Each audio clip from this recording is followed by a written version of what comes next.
kind of exciting that the Warriors are in the playoffs, and things happened last night that were very interesting. So it's also kind of exciting that the Kings are in the playoffs. It's been since I was in middle school, and they're a very fun team to watch, this team, with Mike Brown coaching them. You know, Iggy, I'm glad you mentioned that. I don't root, so I would have to say I really enjoyed the Kings last night. I don't know Mike Brown, but I know people who know him, and he has a wonderful reputation. And boy, did he have his team ready in Sacramento. So what do we want to say?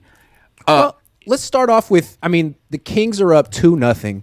The Warriors now have to win 4 of the next 5 to advance. Are they screwed, or is this series far from over? Far from over. Yeah. Far from over. Let me give a few reasons.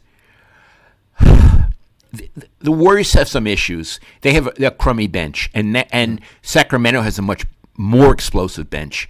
Yes. And that's a big deal. Having said that, this is a championship outfit.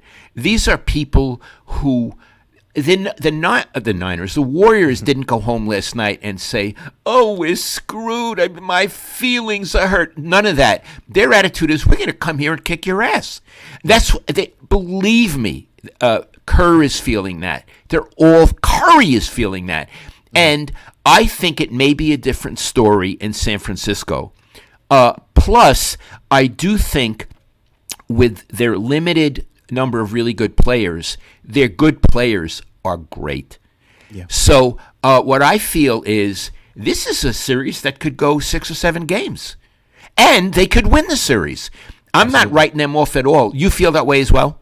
I feel that way. I was looking at it. They're having a strange season. It started with Draymond punching Jordan Poole. So I don't know how tight and cohesive this particular Warriors team is. But at home, they're 33-8. That's really freaking good. 33-8 Yeah. On the road, Dad. They're 11-30, which is hard to fathom. They could be that bipolar given where they are. But at home, they're not. I think they're going to take these 2 games and it'll be a 3-game series where they just have to win one of the games on the road. Doesn't mean they will, because again, the Kings are really good. They're playing better defense than the Warriors. They're just outplaying the Warriors. They're younger. They're running fast. They're kicking their ass, but it's close. Yeah. Fun series. The Kings are younger and faster, and you could see them wearing the Warriors down as the game goes on. But I want to point out, at the beginning of the game last night, I was counting Warriors turnovers. In the first quarter, Iggy, they had 6 turnovers. Yeah. But, I was counted at 6. Must have been in the first 3 minutes.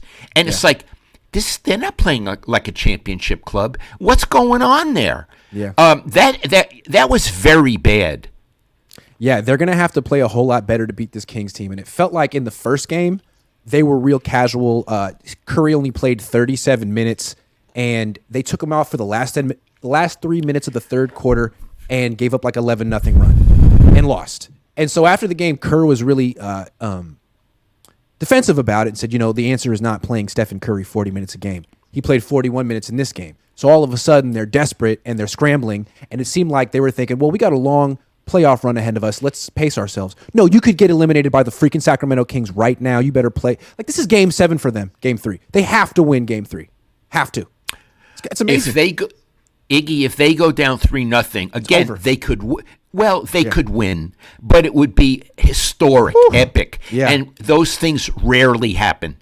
I don't like to rule out teams, and I'll tell you why.